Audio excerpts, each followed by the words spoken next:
1 अरब से ज्यादा मुसलमान है, 1 अरब से ज्यादा। और यहूदी कितना है?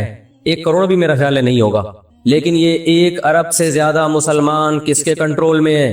और मैं आपकी इत्तला के लिए अर्ज करूं, इस वक्त इसराइल अमेरिका का गुलाम नहीं है, खूब समझ लें। अमेरिका की गिच्ची किसने पकड़ी हुई है?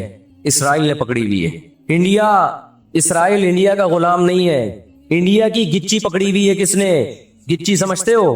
गिच्ची यहां से पकड़ के ना बंदा हिल ना सके। छोटा सा मुल्क है, साजिशों की वजह से, ताकत की वजह से नहीं, मक्कारियों और साजिशों की वजह से दुनिया को कंट्रोल में किया हुआ है। इनके अंदर 2 बीमारियां, एक हसद कि फला को नेमत क्यों मिल रही है, और एक दुनिया से मोहब्बत। कुरान कहता है यवद्दु अहदुहुम लौ युअम्मरु अल्फ सना, इनमें से हर शख्स चाहता है कि कम से कम उसकी उम्र कितनी होनी चाहिए? 1000 साल। और मुसलमान दुनिया से मोहब्बत नहीं करता। तो आप बताओ, 2 ऐसी कौमों का मुकाबला हो कि एक जिंदा रहने के लिए लड़ रही हो और एक मौत के लिए लड़ रही हो, तो फतह किसको मिलेगी? जो मौत के लिए लड़ता है। आज जो दुनिया में सियासी हालात हैं, दुनिया बुराई को अच्छाई कह रही है और अच्छाई को बुराई कह रही है। सारी दुनिया को मालूम है कि इस जंग में सही कौन है और गलत कौन है। सारी दुनिया को 2 और 2 4 की तरह मालूम है ये बात। लेकिन दुनिया की वो अजीम ताकतें जो सुबह शाम हमें तहजीब सिखाती हैं, हमें दहशतगर्द कहते हैं, हमें दुनिया का अमन खराब करने वाला कहते हैं, बार बार हमें ताना देते हैं कि इस्लाम तलवार से फैला है, बार बार हमें दहशतगर्द। और चेकिंग कितनी होती है? जो कोई पाकिस्तानी या कोई मुसलमान जाता है इन कंट्रीज में, कितनी ज्यादा चेकिंग होती है। आप 40-50 सालों की तारीख उठा के देखो, आपको पता चलेगा कि ये बड़ी ताकतें कैसे दुनिया की आंखों में धूल झोंकने की कोशिश करती हैं। इतना जबरदस्त तरीके से झूठ बोला जाता है, इतना जबरदस्त, और ऐसा प्रोपेगेंडा किया जाता है कि लोग उस झूठ को सच समझना शुरू कर देते हैं। मुझे अक्सर एक बात याद आती है जो मैं अक्सर अपने बयानात में भी कहता रहता हूं कि अल्लाह ताला ने जो क़यामत बनाई है ना, आखिरत, बहुत से लोग क़यामत के मुनकिर है ना, वो कहते हैं मर के मिट्टी होके खत्म हो जाते हैं। सवाल पैदा होता है कि दुनिया में इतना कुछ गलत हो रहा है कि अगर अल्लाह ने इंसानों को मार के मिट्टी करके खत्म करना था और हिसाब व किताब का कोई दिन नहीं है, फिर माज़ अल्लाह से बड़ा दुनिया में कोई जालिम नहीं है। फिर सबसे बड़ा इल्जाम उस खुदा पे है जिसने इस कायनात को बनाया कि अल्लाह दुनिया में मजलूमों को पूछने वाला कोई नहीं है, तो आखिरत में भी अगर हिसाब नहीं है तो फिर अल्लाह में और आज की बड़ी ताकतों में, जालिम हुक्मरानों में फर्क क्या हो गया? बताओ दुनिया में पूरा हिसाब होता है क्या? बोलो भाई, होता है क्या दुनिया में पूरा हिसाब? जनरल मुशर्रफ की बहुत सारी बातें जिनसे हम मुत्तफिक नहीं, कुछ बातें बड़ी खानदानी कर गया वो, कुछ गलत लोग भी सही बातें कर जाते हैं ना। जनरल परवेज मुशर्रफ मरहूम की पॉलिसियां, उन पॉलिसियों ने पाकिस्तान को फायदे के बजाय नुकसान पहुंचाया। कुछ बातें बड़ी खानदानी कर गए जनरल मुशर्रफ। जब अमेरिका ने दबाव डाला ना कि आप अड्डे दो और हमने अफगानिस्तान पे हमला करना है, जनरल मुशर्रफ की चाहत नहीं थी अड्डे देना। किसकी चाहत होगी कि हम अपने मुल्क में किसी आर्मी को घुसने दें? मुशर्रफ ने एक बात कही, उस वक्त मैंने बराह रास्त वो तकरीर सुनी कि ये दुनिया डंडे की जबान समझती है, जिसके पास डंडा है उसकी बात सुनी भी जाएगी, समझी भी जाएगी और उसको फॉलो भी किया जाएगा। यानी उसने बज़बान हाल कह दिया कि डंडा आपके पास होगा, पावर होगी, ताकत होगी, तो फिर आप जो कहोगे वो सही है, बाकी सब क्या है? गलत। आज दुनिया ने डंडे के जोर से मनवा लिया है दुनिया से कि जिसको हम सही कह रहे हैं वो सही है, दलाइल की दुनिया में जाने की जरूरत नहीं है। इस वक्त दुनिया में 2 बड़ी ताकतें हैं जो इस वक्त तीसरी वर्ल्ड वॉर की तरफ दुनिया को लेके जा रही हैं। आपको पता है पहली जंग अजीम में कितने लोग हलाक हुए, दूसरी जंग अजीम में कितने लोग हलाक हुए, और अब जब तीसरी जंग अजीम होगी तो हलाकतों का जो रेशो होगा, मैं समझता हूं आदम अलैहिस्सलाम के जमाने से लेकर अब तक दुनिया में जितनी हलाकतें हुई हैं वो एक तरफ तराजू के एक पलड़े में रख दें आप, और ये तीसरी जंग अजीम जो इसराइल की वजह से होने जा रही है उसमें जो हलाकतें होंगी वो तमाम रिकॉर्ड तोड़ देंगी, और उसका जिम्मेदार बरतानिया, अमेरिका और इसराइल होगा, जो दुनिया में सबसे ज्यादा तहजीब के ठेकेदार समझे जाते हैं। इसलिए मेरे सामने ये ना किया करो गोरे के अखलाक बहुत अच्छे होते हैं, थैंक यू से बात शुरू करता है, थैंक यू पे खत्म करता है। ये इनका थैंक यू क़यामत के दिन इनको खुदा के अजाब से नहीं बचाएगा। हमारा वो शख्स जो गाली से बात शुरू करके गाली पे खत्म करता है, खुदा की कसम इनसे अच्छा है। वो दुनिया में वो जुल्म और बर्बरियत नहीं करता जो ये लोग कर रहे हैं। बहुत आज ना एटीट्यूड एटीट्यूड एटीट्यूड, इनके अखलाक, इनकी सड़कें, इनके रोड। ओ भाई दुनिया का खून चूस रहे हैं ये, इस अखलाक का क्या कर रहे हैं आपने?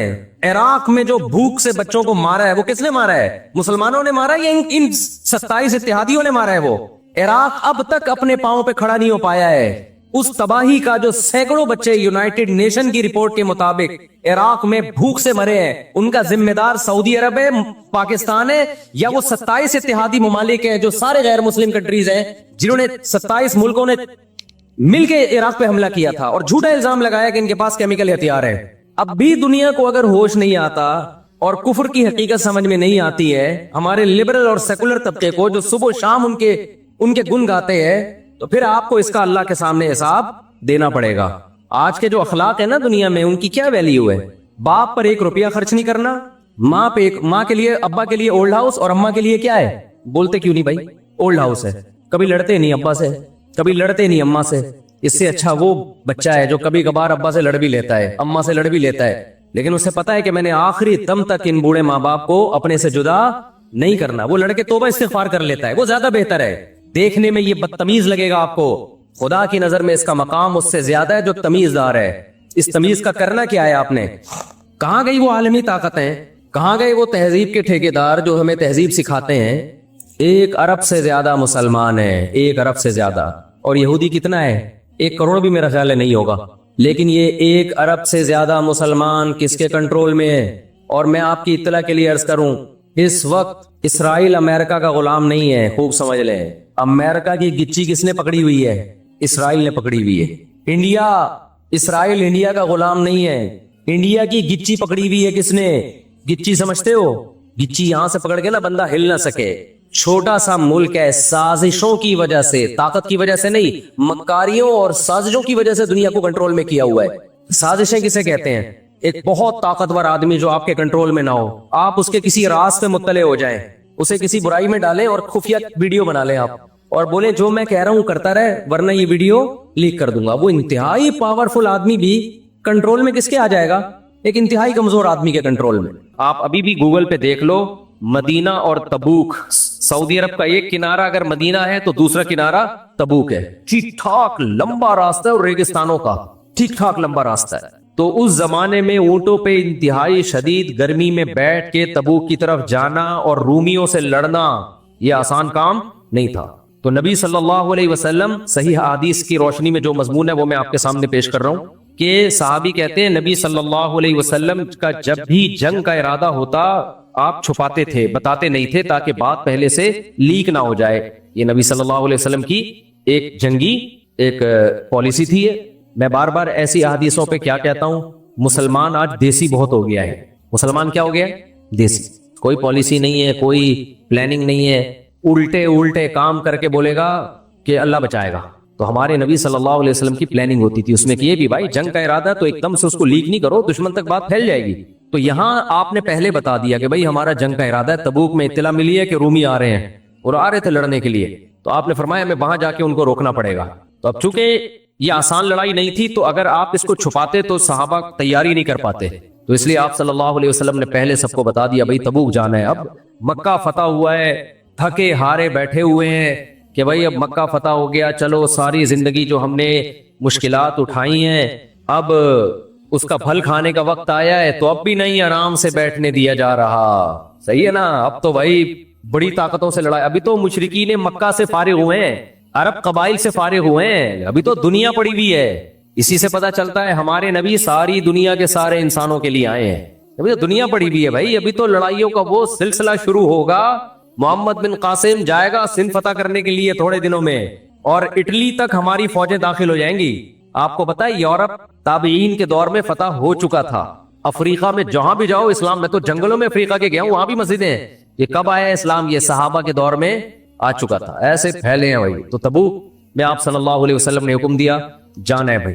अब मुनाफिकीन पर ये इतना शाक गुजरा है, उन्होंने बोला लो भाई, क्योंकि ये वो टाइम था जब अरबों की तो ज्यादातर काश्त थी, खजूर थी, अब खजूरों के पकने का टाइम शुरू हुआ था।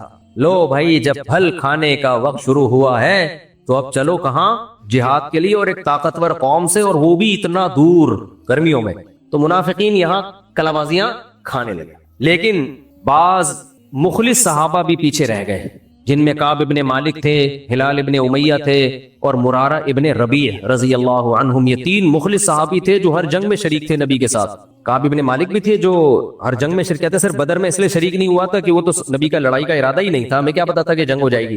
اس دفعہ کہتے ہیں کہ میں جب اتنے باغات اور اتنا سب کچھ دیکھتا تھا تو میرا دل اس کی طرف مائل ہو گیا، اور میں سوچتا ہی رہ گیا کہ کل جاؤں گا، پرسوں جاؤں گا، ترسوں جاؤں گا، میرے پاس تو مضبوط سواری ہے، تیز رفتار گھوڑا ہے، میں بعد میں پہنچ جاؤں گا. کہتے ہیں یہ سوچتا رہ گیا اور بالآخر نہیں گیا. تو نبی صلی اللہ علیہ وسلم جب تبوک میں پہنچے، لڑائی تو ہوئی نہیں، وہ بھاگ گئے تھے. تو آپ صلی اللہ علیہ وسلم جب واپس آئے نا لمبا سفر کر کے، تو مسجد نبی میں آپ صلی اللہ علیہ وسلم کی عادت تھی بیٹھنے کی. سفر سے واپس آ کے 2 رکعت پڑھتے اور بیٹھتے، ملاقاتیں کرتے. تو وفود کے وفود آنا شروع ہوئے، منافقین آتے اور قسمیں اٹھا اٹھا کے جھوٹ بولتے. تو 3 مخلص صحابی حضرت کعب ابن مالک، ہلال ابن امیہ اور مرارہ ابن ربیع. اچھا منافق وہ جھوٹ سے وہ بات ادھر چلی گئی نا، وہ منافقین آ کے قسمیں اٹھا اٹھا کے جھوٹ بولنے لگے کہ اللہ کی قسم ہمیں عذر تھا، ہمارے یہ مسئلے تھے، ہمارے یہ مسئلے تھے. نبی صلی اللہ علیہ وسلم ان کے ظاہری الفاظ کو قبول کرتے، وَوَكَّلَ سَرَائِرَهُمْ إِلَى اللَّهِ، اور ان کے باطن کو کس پہ چھوڑ دیتے؟ اللہ. جب کعب ابن مالک آئے نا تو نبی نے ان سے پوچھا الم تکن قد ابتعت ظہرک، اے کعب کیا تم نے سواری نہیں خریدی تھی؟ کعب ابن مالک نے فرمایا یا رسول اللہ سواری بھی تھی اور کوئی عذر نہیں تھا پیچھے رہنے کا. صاف لفظوں میں اقرار کر لیا کہ مجھ سے غلطی ہوئی ہے. باقی 2 اصحاب رسول تھے، صحابی تھے، انہوں نے بھی صاف سچ بول دیا بھائی ہماری کوتاہی ہے. نبی نے فرمایا قم حتی یقضی اللہ فیک، جاؤ یہاں سے، تمہارا فیصلہ کون کرے گا؟ اللہ. اس کے بعد نبی صلی اللہ علیہ وسلم نے حکم دیا کہ ان تینوں اصحاب کا بائیکاٹ کیا جائے، ان سے بات چیت بند کر دی جائے. تو حضرت کعب ابن مالک کی صحیح مسلم کی حدیث ہے، غالباً بخاری میں بھی ہے، فرماتے ہیں ایسی حالت ہو گئی تھی کہ قرآن نے اس حالت کا تذکرہ کیا ہے. حتی اذا ضاقت علیہم الارض بما رحبت، زمین اپنی کشادگی کے باوجود تنگ ہو گئی، جیل کی کوٹری لگنے لگی تھی، نہ کوئی سلام کرتا، نہ سلام کا جواب دیتا، نہ دیکھتا. یہ حالت ہو گئی تھی. انہی دنوں میں کوئی غیر مسلم بادشاہ نے خط بھیجا. ایک غیر مسلم بادشاہ کا سفیر مدینہ کی گلیوں میں آواز لگا رہا تھا من یدلنی علی کعب ابن مالک، بھائی کوئی کعب ابن مالک نام کے بندے یہاں پائے جاتے ہیں، کوئی بتائے گا کون ہے؟ کہتے لوگ ہاتھ سے اشارہ کر رہے تھے، وہ بیٹھ. کہتے ہیں وہ میرے پاس آیا، بادشاہ کا خط دیا اور کہا کہ ہمیں پتا چلا ہے کہ تمہارے جو سردار ہیں، تمہارے جو امیر ہیں محمد صلی اللہ علیہ وسلم، معاذ اللہ انہوں نے تمہارے ساتھ بہت نازیبا سلوک کیا ہوا ہے، حالانکہ تم عزت دار آدمی ہو. دیکھو کیسا ورغلا رہے ہیں کہ نہیں ورغلا رہے ہیں. اس سے صاف پتہ چلتا ہے کہ جب کچھ مسئلہ اپنے کنٹری میں ہوتا ہے نا تو بیرونی طاقتیں اس کو کیش کرانا شروع کر دیتی ہیں. تو اپنے جھگڑے خود ہی اپنے اندر ہی رہنے چاہیے. کعب ابن مالک اگر پھسلنے والے ہوتے تو یہ موقع تھا پھسلنے کا. وہ ورغلا رہا ہے کہ دیکھو تمہارے ساتھ اچھا سلوک نہیں ہو رہا، تم ہر جنگ میں نبی کے ساتھ شریک، احد میں تم گئے، فتح مکہ میں تم گئے، حدیبیہ میں تم، ہر جگہ تم، اتنی سی ایک دفعہ لڑائی میں شریک نہیں ہوئے اور غلطی مان لی، سوری کر لیا، تو یہ تو نہیں بنتا کہ بائیکاٹ ہو جائے گا، بات چیت بند. حتیٰ کہ آپ کی بیوی کو بھی حکم دے دیا تھا کہ اپنے میکے چلی جاؤ، ان کو بھی حکم دیا ان کے ساتھ مت رہو، اپنے میکے چلی جاؤ. وہ بھی اپنی والدہ کے گھر آ گئی، بیوی بھی گئی. تو کتنے دن؟ 50 دن. سمجھ رہے ہیں کتنے دن؟ 50 دن یہ بائیکاٹ رہا ہے. تو جب وہ کہتے ہیں میرے پاس خط آیا نا تو میں نے کہا یہ بھی ایک اور آزمائش ہے میرے لیے. ایک آزمائش تو وہ تھی تبوک میں نہیں گیا، اب ایک اور آزمائش. کہتے ہیں پھاڑ کے میں نے پھینک دیا وہ خط، کیا میں نہیں چاہیے آپ کی مدد؟ سمجھتے ہو گے نہیں سمجھتے؟ تو حضرت کعب ابن مالک رضی اللہ تعالیٰ عنہ اس طرح وہ باقی بھی. تو اب جو باقی 2 صحابی تھے ان کی ایج بھی تھوڑی زیادہ تھی، بوڑھے تھے وہ. تو ان کی بیویوں نے اجازت لے لی کہ ہم اپنے بوڑھے شوہر کو چھوڑ کے جائیں گے، یہ اکیلے ہیں، ان کی خدمت کرنے والا کوئی بھی نہیں ہے. تو نبی نے اجازت دے دی کہ ٹھیک ہے تم ان کی خدمت کے لیے رہ سکتی ہو، لیکن شوہر اور میاں بیوی والا ریلیشن قائم کرنے کی اجازت نہیں ہے. انہوں نے کہا یا رسول اللہ وہ جب سے ان کو پر سزا نازل ہوئی ہے نا ان کو کسی چیز کی طرف ویسے ہی رغبت نہیں ہے سوائے رونے کے، اور ان کا کوئی کام نہیں ہے. حضرت کعب ابن مالک کہتے ہیں مجھے ڈر ہوتا تھا اس حال میں موت نہ واقع ہو جائے، نبی ناراض ہیں اور میری موت واقع ہو جائے. دیکھو یہ بتانا مقصد ہے کہ جو آپ کے بڑے ہوتے ہیں نا، جو واقعی مخلص ہوتے ہیں، چھوٹی چھوٹی باتوں پہ آج باپ تھوڑا سا ڈانٹ دے، بیٹا ایسے باغی بن کے گھر سے نکل جاتا ہے. باپ کے سارے احسانات ایک طرف، ماں تھوڑا سا بدسلوکی شروع کر دے، گھر چھوڑ کے بھاگ جاتے ہیں. بھائی زندگی بھر کے احسانات دیکھو، یہ آزمائش ہے، برداشت کر لو.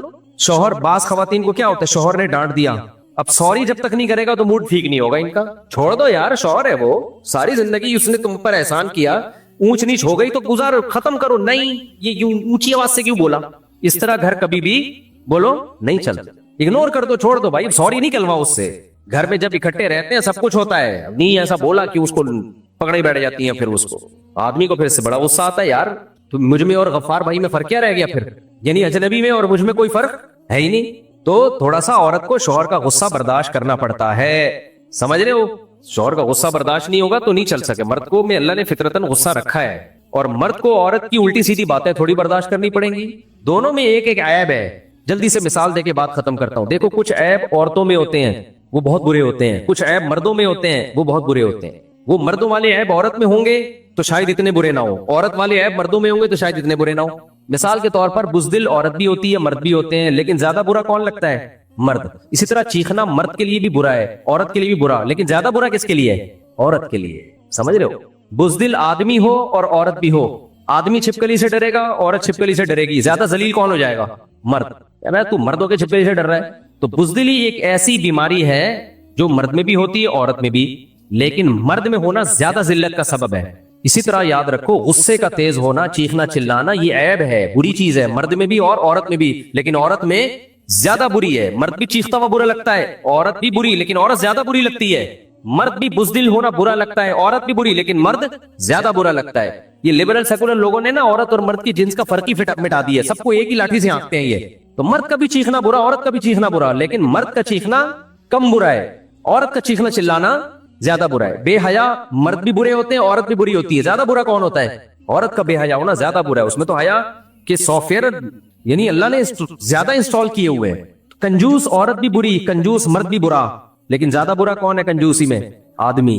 आदमी हो के चवन्नियां ठंडियां गिन गिन के पोटले में रख रहा है, ये ज्यादा लानत भेजने का दिल चाहता है इसके ऊपर। औरत भी कंजूस है, बुरी है, लेकिन इतनी बुरी नहीं है जितना मर्द पे कंजूसी बुरी लगती है। तो इसी तरह ये जो मर्द जो है ना, ये चीखना चिल्लाना बहुत बुरी चीज है, लेकिन ये थोड़ा सा नेचुरल है। मर्दों का गुस्सा आना, वो चंगेज खान बन जाना थोड़ी थोड़ी देर में। इसमें खवातीन बिल्कुल उसको ना, वो बिल्कुल अपने हिसाब से कि नहीं, जब ये बिला वजह गुस्सा आया क्यों, मुंह बना के बैठे जाए 3-3 4-4 दिन, जब तक सॉरी ना करवा लें उसको सुकूनी, तो आदमी फिर थोड़े दिनों में डिप्रेशन में जाने लगता है। बोलता है यार हो गया सब सारा, इतना हमें नचोड़ लिया है तो थोड़ा सा तो बनता है ना। क्या हाल है? थोड़ा सा अगर ऊंच नीच हो जाए तो बर्दाश्त करो यार, इतना नाक पे मक्खी बिठा के बैठना, ये छुई मुई वाली जिंदगी दुनिया में किसी की नहीं गुजर सकती। जिन सोसाइटियों में छुई मुई वाला सेटअप चल रहा है ना, वो चलता ही नहीं है सेटअप। थोड़ा सा आड़े तिरछे सभी होते हैं, और ऐसी तरह सोसाइटी को चलाना पड़ता है। पूरे सीधे होने की कोशिश करोगे तो कुछ भी नहीं होगा। तो थोड़े से आड़े तिरछे ही चला करो, जिंदगी इसी तरह गुजरती है। थोड़ा सा वो सेटअप, थोड़ा सा टेढ़ा मेढ़ा वो है, थोड़ी सी टेढ़ी मेढ़ी वो है, ऐसे मिल मिल के जिंदगी की गाड़ी चलती रहेगी। जहां पूरा है बिल्कुल, किसी कमेटी में या मस्जिद के नमाजियों में कोई एक बंदा आ जाए जो चाहता हो मस्जिद में हर काम पूरा ठीक हो, वो बेड़ा गर्क कर देता है मस्जिद का। हर मस्जिद में एक पंचायती होता है कि नहीं होता? बोलो। वो यही कि ये आज ये सूरत क्यों पड़ ली, वो बातें सही कर रहा होता है, वो सारी बातें उसकी गलत नहीं होती। ये क्यों हो गया, ये चप्पल टेढ़े क्यों है, ये सफाई क्यों नहीं हुई, पंखा क्यों नहीं हुआ, ये ऐसा क्यों नहीं हुआ, इमाम ने इतनी लंबी नमाज क्यों पढ़ा दी, आज गलतियां ज्यादा क्यों हुआ, वो दर्द सर होता है। बातें वो गलत नहीं कर रहा होता, लेकिन उसमें फॉल्ट क्या होता है भाई? सारा सब जगह सही कुछ भी नहीं होता, सब थोड़ा बहुत ऊंच नीच चल के गुजारा चल रहा होता है। तो ऐसे लोग जो बिल्कुल सही चलाने की कोशिश करते हैं ना इमाम को, उनको मैं कहता हूं तू अपनी बीवी को पूरा सही चला के दिखा दे। वहां ये भीगी बिल्ली बने हुए होते हैं, बर्दाश्त कर रहे होते हैं। और जो आके यहाँ बातें किया करो ना, मेरा अपनी बीवी पे करते हैं ना बातें, बीवी पे मुकम्मल कंट्रोल है और बिल्कुल ऐसे मेरे साथ बकवास कर रहे होते हैं, ये झूठ बोल रहे होते हैं। तो हजरत काब इब्ने मालिक रजी अल्लाह तआला अन्हु को आजमाइश में डाला गया, बकिया साहब को भी उन्होंने सब्र किया। 50 दिन के बाद नबी पर वही आई। आप सल्लल्लाहु अलैहि वसल्लम ने फजर के बाद ऐलान किया कि इनकी तौबा अल्लाह ने कबूल कर ली है। तो सहाबा दौड़े इनके घर की तरफ ना, ये दूर रहते थे, दौड़े घर की तरफ इनको खुशखबरी देने के लिए। तो लेकिन एक घोड़े पे बैठे, एक वैसे दौड़े, एक साहबी पहाड़ पे चढ़ के जोर से आवाज मार दी उन्होंने, ठीक है ना, जोर से आवाज मार दी। वकान सौतु असरा मिनल फरस, काब इब्ने मालिक कहते हैं आवाज की रफ्तार घोड़े की रफ्तार से तेज है। उन्होंने पहले ही आवाज मार दी, या काब इब्ने मालिक अबशिर, कहते हैं मैंने फजर की नमाज घर की छत पे पढ़ी, सलाम फेरा तो मुझे आवाज आई, ए काब इब्ने मालिक खुशखबरी कबूल करो। बस कहते हैं मैं समझ गया कि मेरी तौबा अल्लाह ने कबूल कर ली है। कहते हैं मैं दौड़ा दौड़ा नबी सल्लल्लाहु अलैहि वसल्लम के पास मस्जिद में आया। तो जब मस्जिद में नबी पे मेरी नजर पड़ी तो حتی اذا سر استنار وجہہ کأن وجہہ قطعۃ قمر.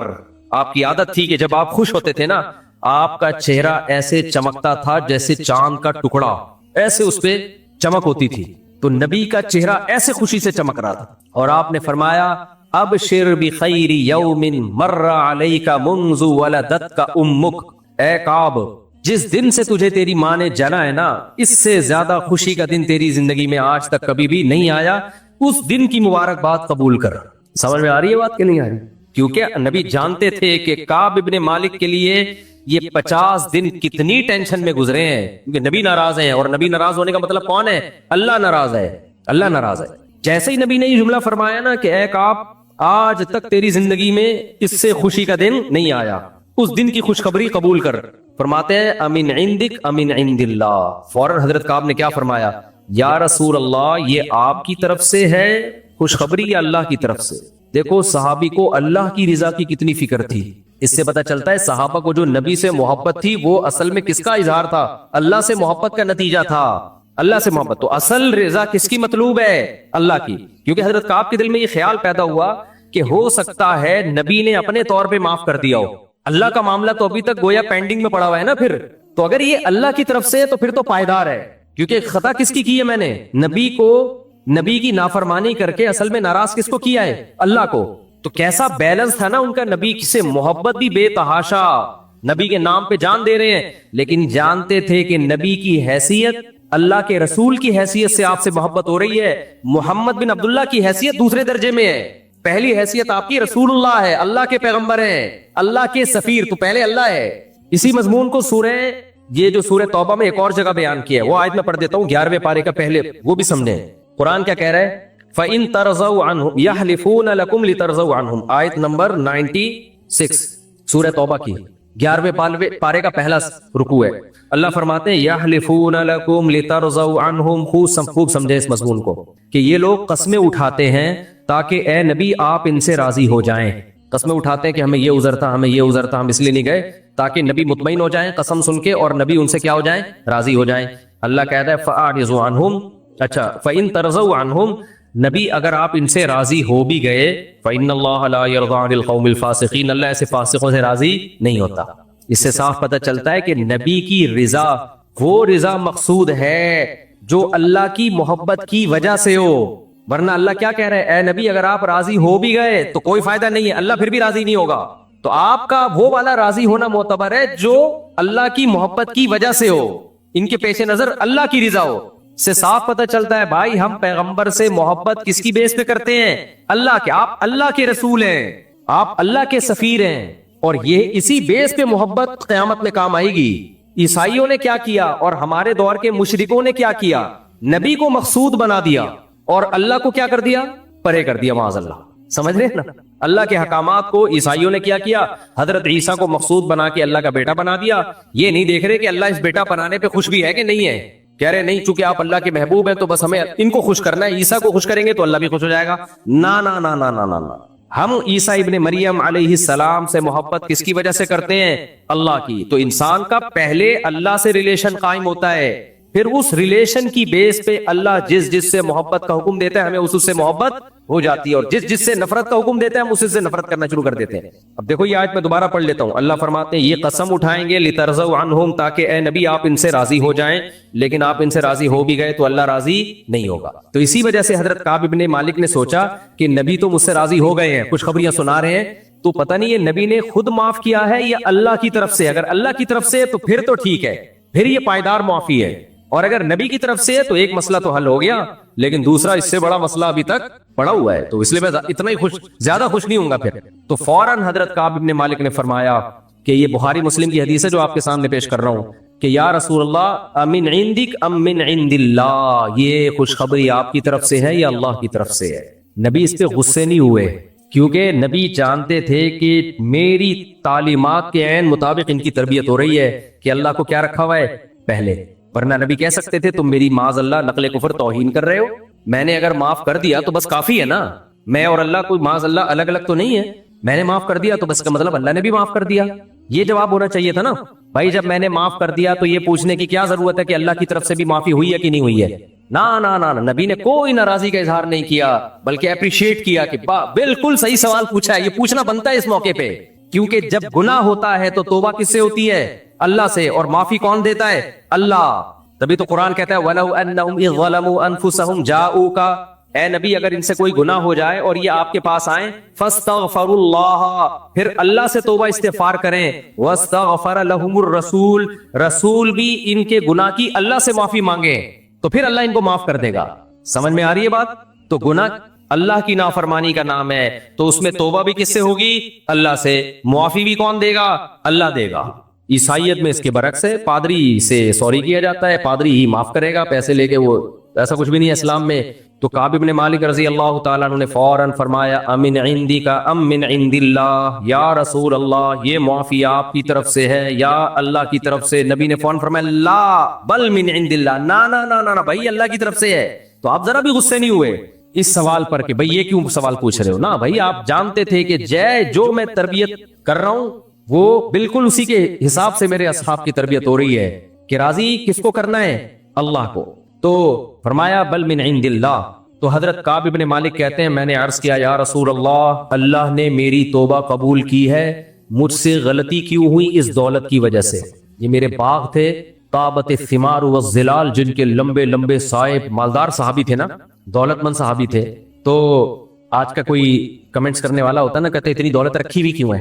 صحابہ کے میں بھی کچھ غریب تھے، کچھ کیا تھے؟ دولت مند تھے۔ تو انہوں نے عرض کیا یا رسول اللہ اس دولت کی وجہ سے میں جہاد سے پیچھے رہ گیا تھا، لہذا اس کا کفارہ یہ ہے کہ ساری دولت اللہ کی راہ میں صدقہ۔ سمجھ رہے ہو اتنا ظرف ہے؟